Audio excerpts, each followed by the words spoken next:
afternoon, everyone, and welcome to today's Way Forward Workshop Leader Lunch Break, where we celebrate March Women's History Month and a belated celebration of International Women's Day, which occurred on March 8th. It's only fitting that in recognition of these two significant celebrations that we welcome Stephenie Foster. Stephenie is an author, an entrepreneur, a strategic advisor, a government servant, co-founder of Smash Strategies, but most importantly, and always, she is an advocate for women. This advocacy germinated and was refined during an extensive and varied career. A lawyer by training, the winding path of her career took her from working as a litigation partner in a San Francisco firm to chief of staff roles with Senators Barbara Mikulski and Christopher Dodd, to serving as general counsel for the General Services Administration and to founding her own consulting firm. It was several years into building and growing that strategic services consulting practice that her career took a dramatic turn. She joined the U.S. Department of State, and her first tour of duty focused her work on Afghanistan, where she was responsible for outreach to the international community on the plight of Afghan women. Her work led to the development of Embassy Kabul's gender strategy and the deployment of $5 million in grant funding on women's economic empowerment. For her work in advocating for women's rights and improving the education of women, she received the Department of State Superior Honor Award in 2013 and again in 2016. She moved on to become senior advisor and counselor to the Secretary's Office of Global Women's Issues. In 2017, she left the State Department to go to her true calling and found Smash Strategies. There, she realizes her dream of transforming the future for women by making global connections. She challenges all of us to advocate with her, and today we join that challenge. Stephenie, welcome, and I turn it over to you. Well, thank you so much for that wonderful introduction. And I'm very happy to be here with all of you. I'm going to call out Lucy Gepin because I know she's on, and she's a friend of mine from working to advance issues around women and girls in DC, and I know she's back in Ohio. So Lucy, thank you for joining, and thank you for your advocacy and leadership, of course, always. And feel free to ask me hard questions if you want at the end. Before I start talking about the book, I want to say, as I've gotten ready for speaking to all of you, I feel like what you all do is really so much of what this book and this focus on advocacy is about, about building leadership and helping people be strategic about community needs and how to move from identifying a problem or a challenge to actually doing something about it. So I just think this is a very, there's a lot of synchronicity, as they say, in speaking with all of you today. So I'm going to first talk a little bit about why I wrote the book, and then talk about my career, but also focus on the 4 issues that I touch upon in the book, so that you get a sense of how they're interconnected and how they all have an impact on advancing gender equality and women's leadership. So starting with why I wrote the book, I jokingly say it was because of COVID, which is partially true. I did have, obviously we all did, a period of time where I wasn't doing what I normally did. But I will say, I think what germinated during that time was based on a lot of the work I'd done over many years in advocacy, both here in the US and abroad, talking to a lot of people who are really looking to address issues in their community or their country or their neighborhood. And I think a really increased focus over the last, say, 5 to 7 years on inequality in general and the need for there to be more equality, whether it's gender equality or talking about equality based on race or LGBT or just, between the developed and less developed parts of the world. I think there's been so much of a focus on looking at those issues. And in some ways, of course, COVID brought those issues even more quickly up to the forefront for all of us. But in talking to people, not just recently, but over the years, I think one of the things that I've seen is a sense that people are committed to solving problems, building better communities, but often feel a little bit overwhelmed by the scope of the issues. And they are large, and they're interconnected. So I have done a lot of work on advocacy throughout my life, again, whether as a lawyer, Capitol Hill, nonprofits, my own firm. And so I realize I have a lot of history and background in advocacy that I could bring to this discussion and really help provide a part of the conversation for people around how to be strategic in terms of your advocacy, how to think about defining issues in a way that makes them manageable, that gives you a roadmap for how to think through your advocacy campaigns, and how to look for the connections between what you're doing and what others are doing in your community. And so that was a lot of the impetus for the book. I say I focus this on sort of younger women, actually not my own demographic, but it's really for everyone in terms of looking at how you can take an issue or an idea that really bothers you or you're concerned about and build a campaign around it to make change. So I structure the book in several ways. One is to really make a linkage between the domestic and global issues. We often, I think, feel in the US or in any country that maybe we do everything in a way that is the right way to do things and other countries not so much. But in reality, there's a lot of interplay between those issues, those approaches. We do some things really well in the US, other countries do things really well, and we can learn from each other. And also, making the connection between how we focus globally and talk about our values of, democracy, prosperity, stability abroad. It's really important for us to think about how to institutionalize and make those real here at home. So looking for those connections, I think, is really important. So the book has a lot of, for each of the topics that I'll touch on in a minute, talks about best practices, things that have worked to advance the issue in a country that might not be ours or here in the US. It provides resources for each issue, books, TV shows, movies that people can use to really, again, provide education for themselves and also for their communities.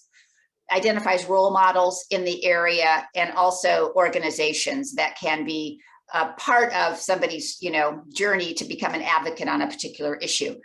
And I'm very clear, it's not a comprehensive list of all those things. It's not every book or every TV show or every organization or every role model, but I try to give a sense of those resources that people can then use to start, so that as they think about their advocacy journey, they don't feel they have to build this whole, structure on their own. The book also has some very clear steps around how to develop an advocacy approach. A lot of them, many of you know, but I think one of the most critical is to think about how to be strategic, how to take an issue area that you care about and break it down into something that actually a policymaker could do something about. So the example I always use is, we could be for a better education system, but if I asked every single person on this call today what that means, my guess is we might have, 20 different answers or 30 different answers. So really, are you advocating for smaller class sizes or a different kind of security at the school, or better transportation to school, different, teachers who have certain kinds of expertise that maybe need to be, brought into that particular education system. So really helping people think about how to be specific around their advocacy, develop ideas and understanding of who the decision makers are, who can actually make a difference on your issue. It's really great to talk to everybody, but when you're on an advocacy campaign and you don't have a lot of time, or your time is more limited, thinking about who the decision makers are and how to be strategic in reaching them, and also then strategies for following up. So the book really builds again on a lot of my own experience as an advocate. And I would say when I talk about my career, and I do appreciate the introduction because you did a really good job at bringing together all the things I've done.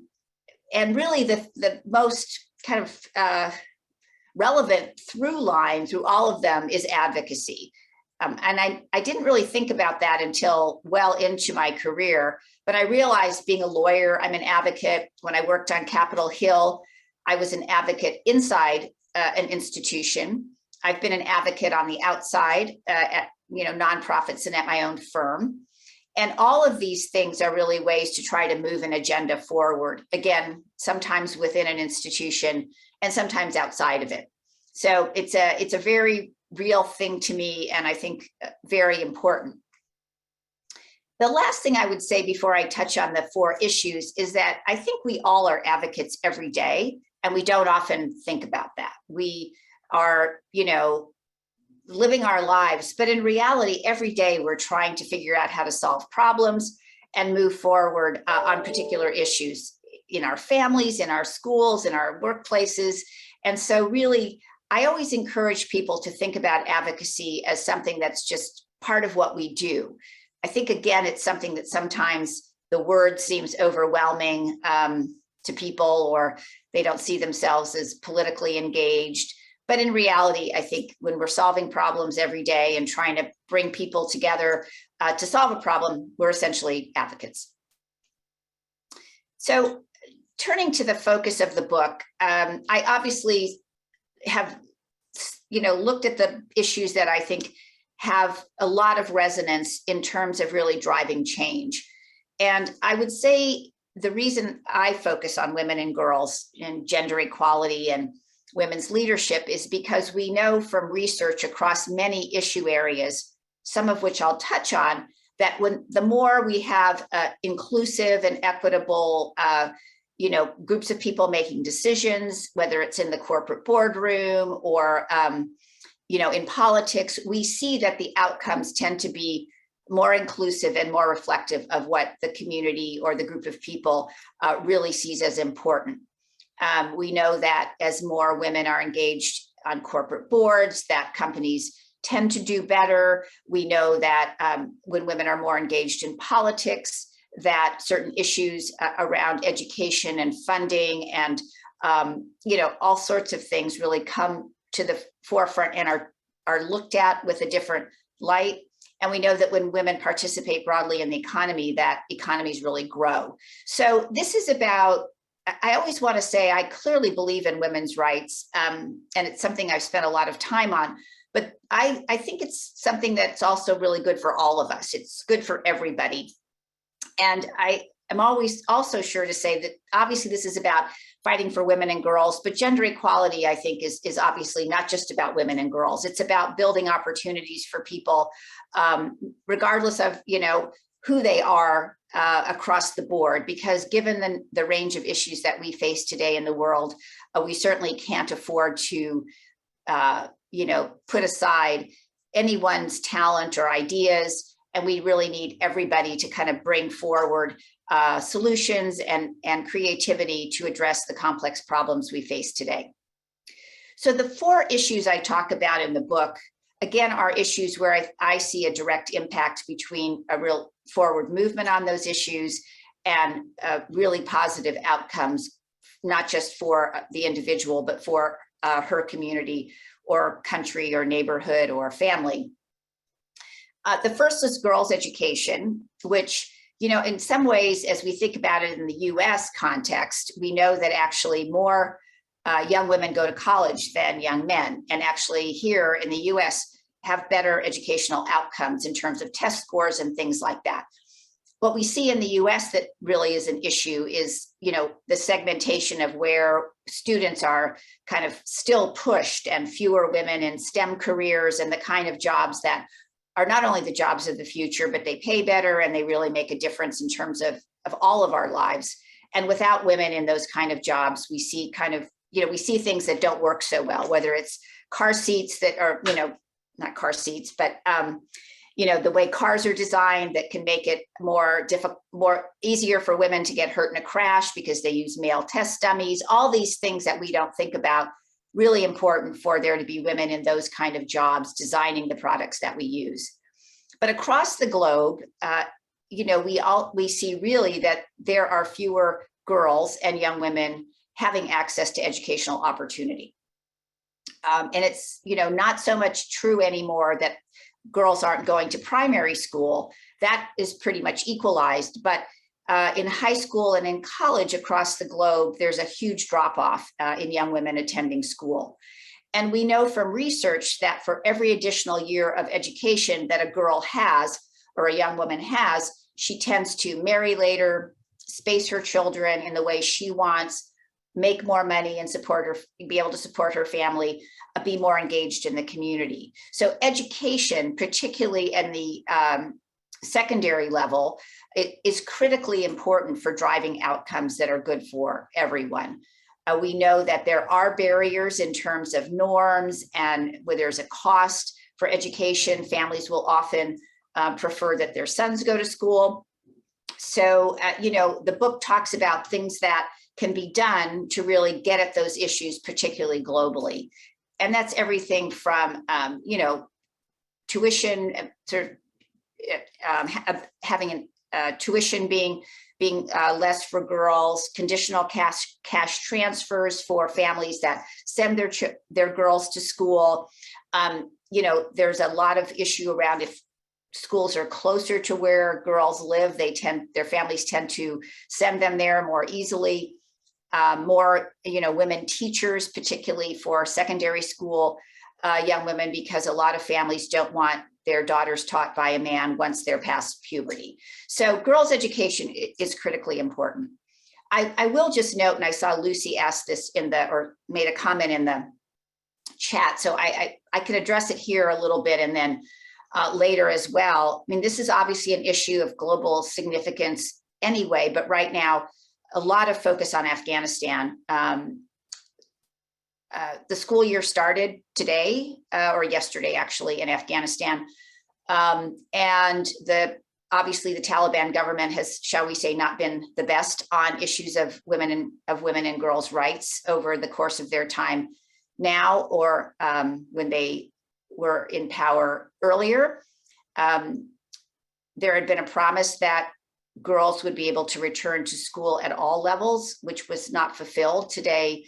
Right at the last minute, I think, just as girls were going to high school, they were told they had to go back home, and they were not able to go to high school for a lot of reasons that obviously don't make sense to me and many others. But we see that really this focus on girls' education in a country like Afghanistan has been still one of the most critical issues of the international community's focus in terms of recognizing or not recognizing the Taliban, which I should say is the so-called government of the country, because we don't recognize them as the legitimate government of Afghanistan.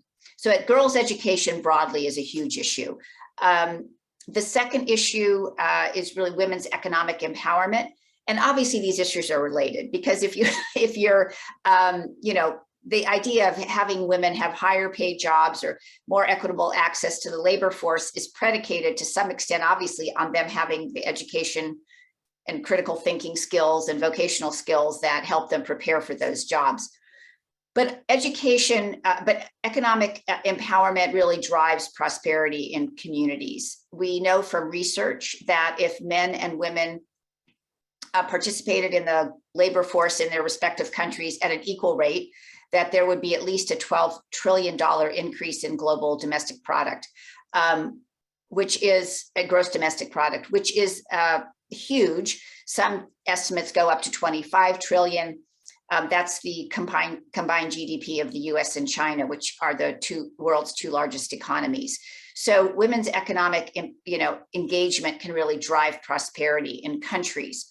Also important, though, to look at the legal impediments, and this is where advocacy comes in. We see that there are, in I think almost every country, legal impediments to women's equitable participation in the labor force and in the economy. I think there are 6 countries where the laws don't discriminate at all.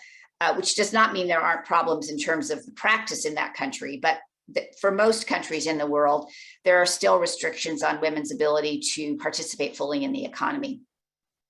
And one of the resources I always point people to is the World Bank report on women, business, and the law, which comes out every other year and really goes through in terms of every country.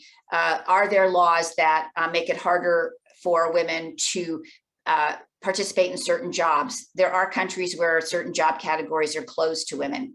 Are there issues around women having to get their husband's consent to work? There are some countries where that is the case. There are some countries where the retirement age is lower for women, which then means, of course, you earn less money, and given that women live longer, often has a really big impact on women's ability to, live a life as they age that isn't, mired in poverty. Are there laws addressing domestic violence? Are there equitable child custody laws? So this report really lays all of that out. And I think for advocates in the economic sphere, in a country or globally, gives people a sense of where they can really focus their efforts, because I think there's so many issues around the economy, but really looking at where the most important issues are for a particular group of people who want to focus on moving forward on women's economic empowerment. And one thing I would always say there is it's always good to think about as you shop and as you hire people, to think about shopping from women-owned businesses or businesses that are owned by Black-owned businesses, or whatever whatever kind of group of people you want to focus on and support. I think that's a really important thing to do, and ask those questions of who owns this business, and make sure you're thinking about a very diverse group of people when you're hiring people to either work directly for you or providing services for your firm or your company. The third issue I focus on in the book is women's political participation, which is incredibly important, as we know, in terms of policy setting. This is probably a very educated group on this, but I think often when I talk to people, we think that in the US we're doing quite well in terms of women's political participation. We have about 24% of our Congress are women, which is a big jump up even over the last 4 years. When I first started working for Senator Mikulski, there were 2 women in the US Senate, so 2%. And now there are 24 women, so 24%. And it's somewhat analogous in the House. But we are 75th in the world in terms of women's political participation in Congress, the number of women who actually serve. And the countries that are doing better aren't always the countries we think of initially. Rwanda is the country in the world with the most women in parliament. It's about 64% now. And that's due in part to the fact there was a conflict there and a genocide where many men were killed, many women were killed too, but that as the government rebuilt, it focused on gender equality. And I think that European country with the most women in parliament is Iceland, which is maybe number 6 or 7 on the list in the world. So as we see, there are many countries around the world that are in lots of different places geographically and in terms of their development. And those countries do have a lot more women as decision makers than we do. That's important for a couple of critical reasons. Obviously, we need everyone's perspectives as we're solving problems. There are always those pictures of congressional hearings dealing with women's health, and they're all men, testifying. The COVID task force in the last administration was pretty much all men. The COVID task force in this administration is much more balanced, men and women and various people from various different ethnic groups, which I think helps bring those perspectives to the table.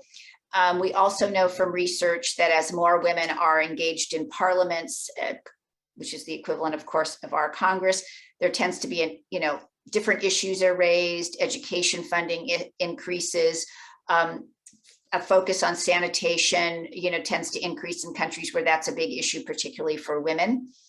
Environmental treaties are signed at a higher rate the more women that are engaged in public life.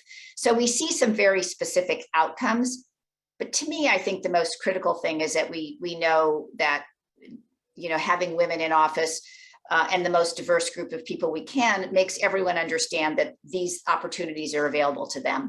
And not every woman thinks alike, and I don't want every woman to think alike. I want everyone to see someone who reflects them, and that they feel like they can then participate and bring their voice to the table. Not every woman is a feminist, and not every feminist is a woman. So, this is about the most diverse group of people making decisions in a place where we are a very diverse country. And so I think representation is one step, and then looking at the policy implications of having more women in office is something I set out in the book as well, along with ways to think about increasing the number of women who run, increasing the number of women who vote, organizations that help women, whether they're Republican or Democrat, or help women of either party. There's just a lot of that movement out there, and I really think it's great, and I hope people take advantage of those resources. The last issue I want to talk about is that I focus on in the book is gender-based violence, which is really obviously a horrible scourge and is a global phenomena, happens here and around the world. It obviously has a dampening impact on the ability of women and anyone who's the subject of this kind of violence in their ability to fully participate in society. So obviously this is we all have a right to live a life free from violence. At the same time, it's always important, I think, to point out that this really pulls down our economy at the same time, has a big impact in terms of lost productivity. And it really has an impact on people's ability to just use their talents and skills and see opportunity. So again, I think there are many examples I have in the book of different ways to think about reporting gender-based violence, so that women and others who are the subject of it feel they have the opportunity to do that, and ways to think about really trying to change the norms around violence.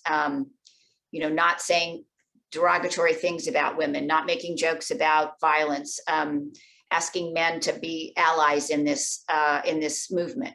So there's a lot that we can do to really try to address those norms in our communities, in our families, and with our friends.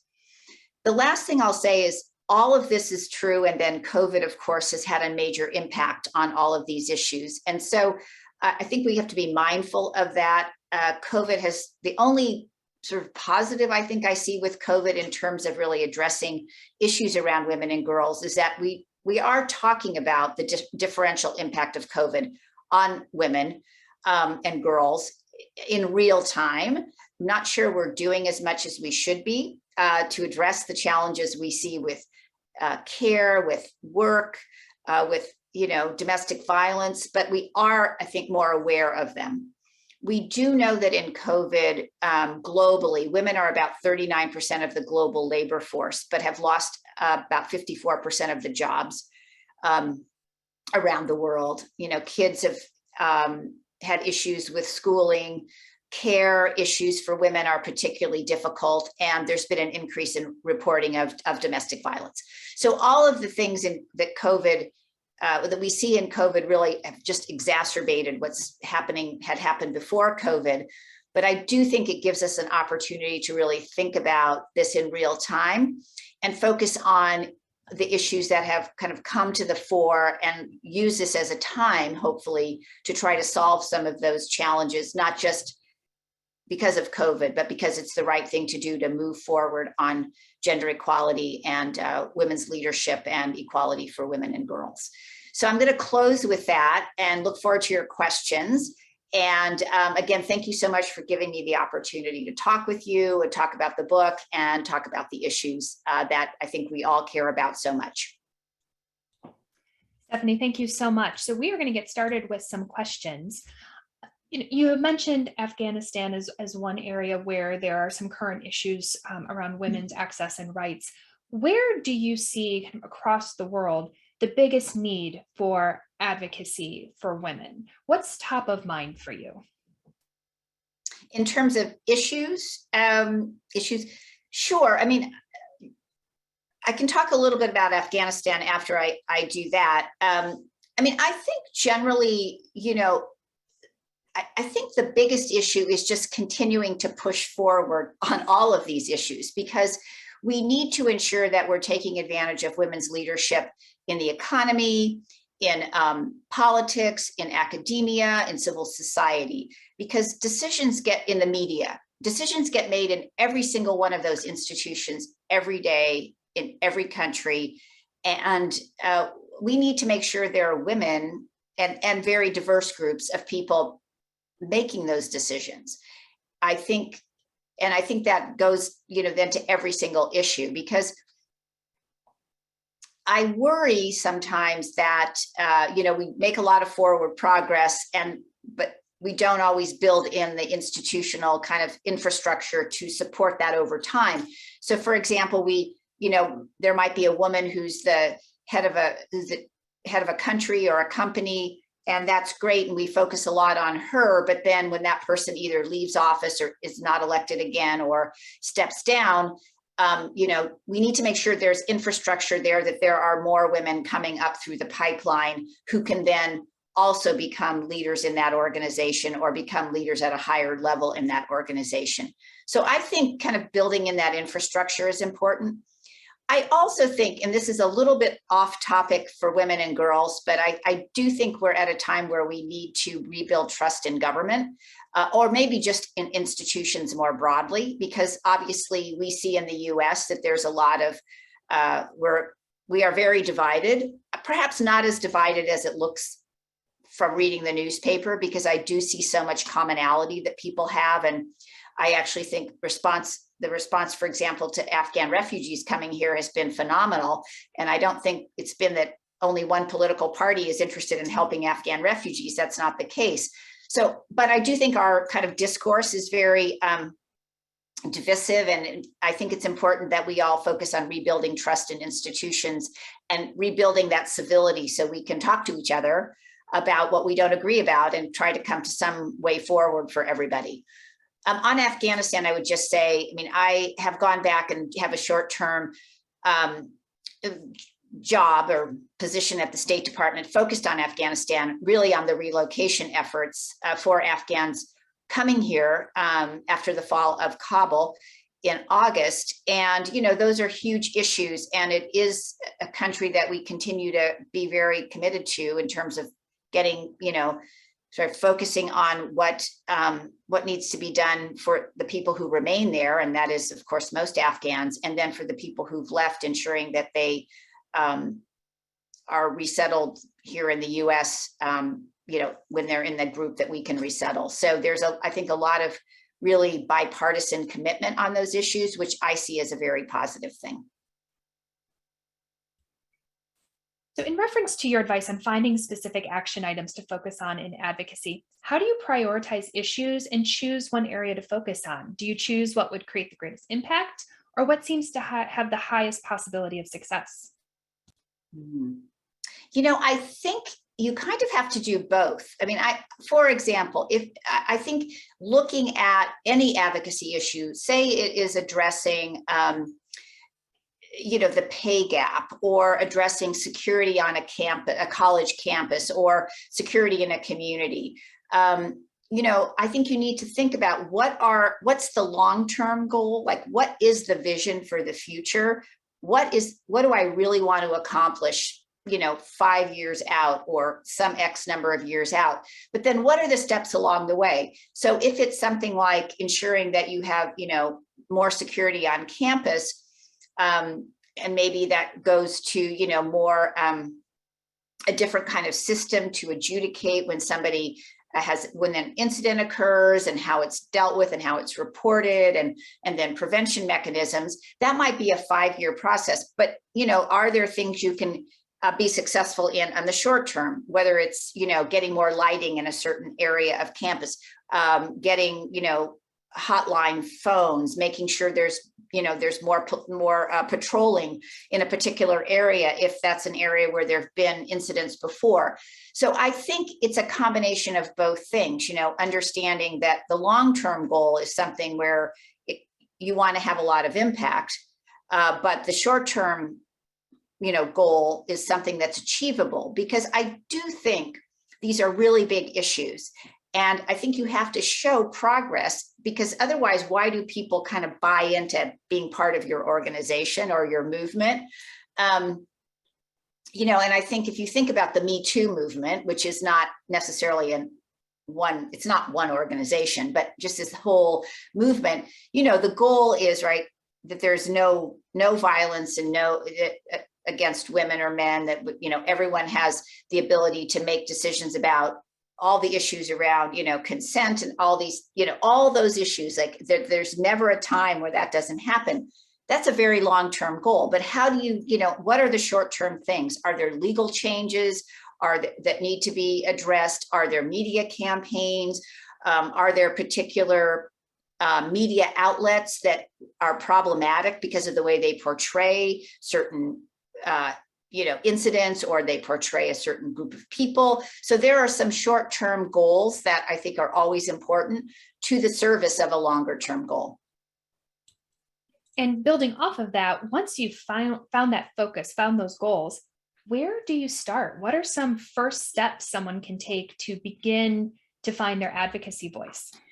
Yeah, and one of the things, and I talk about this in the book, you know, is really first of all, obviously, to identify the issue. And, you know, I know we all have like broad issues we're interested in. Say, for example, your issue is around, you want to, you know, make sure that women and men have equitable access to the economy.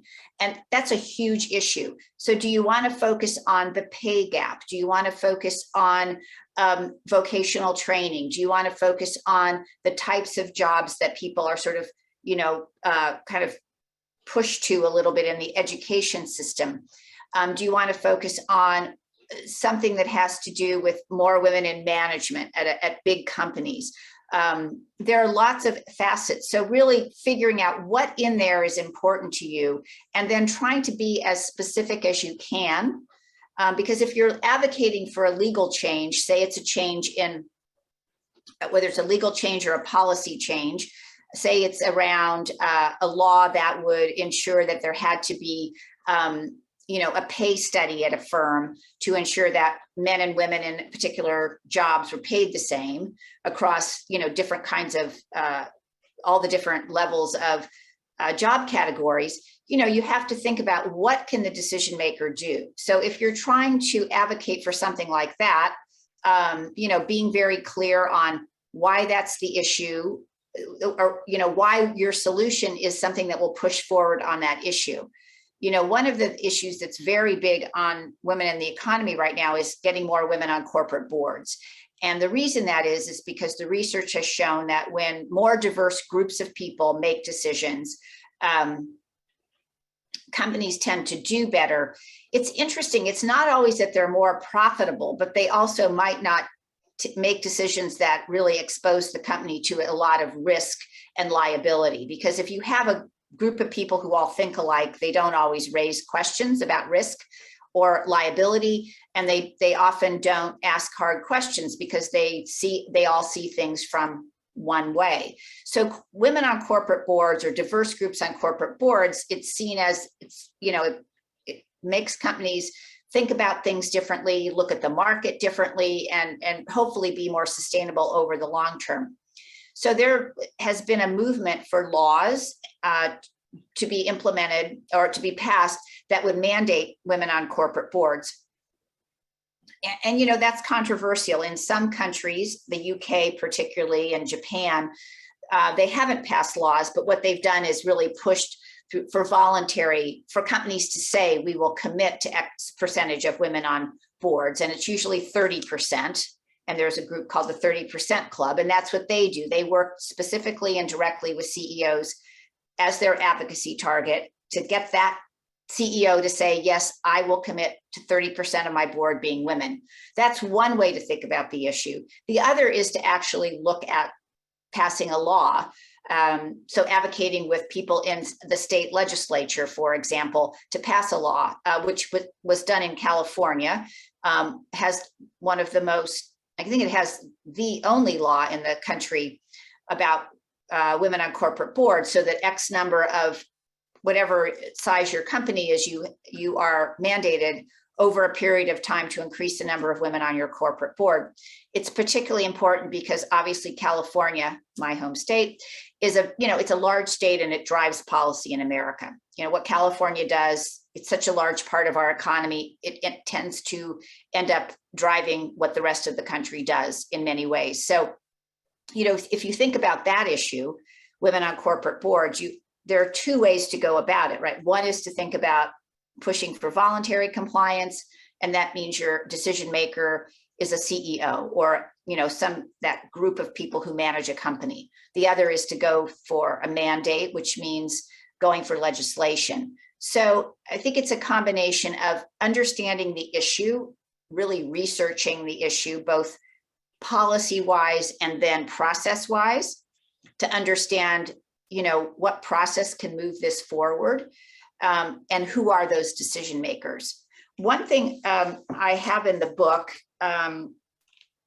that's important to do, and you don't need to do it this way, you can see it here, it's a little power map. So once you decide who your decision maker is, really trying to understand who influences that decision maker besides you, your advocacy organization. Is it the media? Is it, in the CEO's case, is it other corporate leaders? Is it the current people on the board? Are there organizations that person belongs to that really impact that person?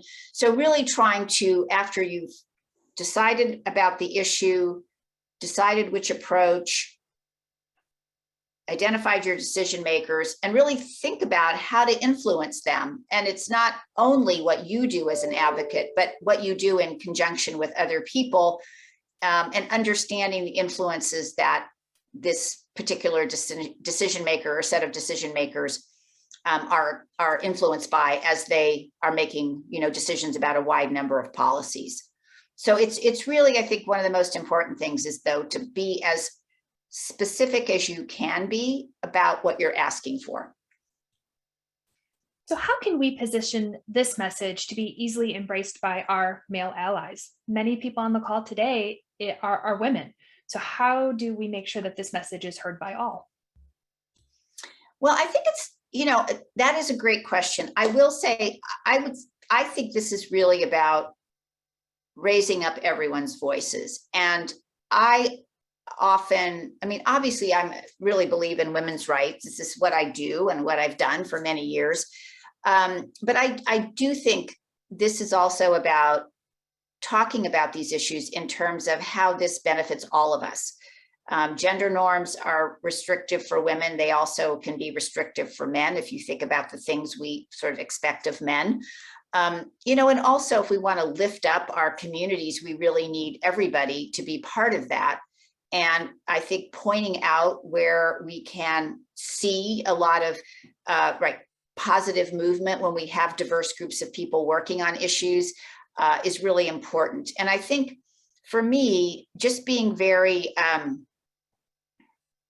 sort of factual about it, that we really need everyone. We need to ensure that we are looking for diverse ideas and that those ideas help us both move forward in a positive way, but also stop stupid things from happening. So good example, I'm going to pick on I won't pick on the actual company names, but, for example, some of those smart speakers that we all use, I don't, but many people do, they don't understand, they do now, but they didn't understand for a long time anyone who didn't speak English like I do, like anyone who has any kind of accent.